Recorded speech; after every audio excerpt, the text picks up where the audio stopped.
Այս անգամ էլ խաբեությամբ 11 Pro են բլոկել, ուրեմն Telegram-ով գրել են ու խնդրել, որ մտնեն իրենց iCloud-ը, այնտեղից նկարներ ուղարկեն, ինչի համար խոստացել են նաև դրամական փոխհատուցում։ Հաճախորդը ուզեցել է օգնել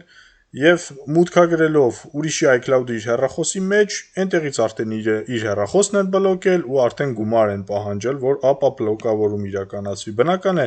նմանատիպ դեպքերում ոչ մի գումար մաշենիկին ուղարկել պետք չի, հակառակին կշարունակի էլ ու էլ ավելի գումար պահանջել։ Նման դեպքերում կապնվում եք մեզ հետ, գոյություն ունի հատուկ վճարովի ծառայություն, որի միջոցով լրիվությամբ մաքրում ենք հեռախոսը նմանատիպ բլոկերից ու դառնում է լրիվ մաքուր իդեալական վիճակ։ Եղեք իրազեկված, եղեք մաքսիմալ զգույշ,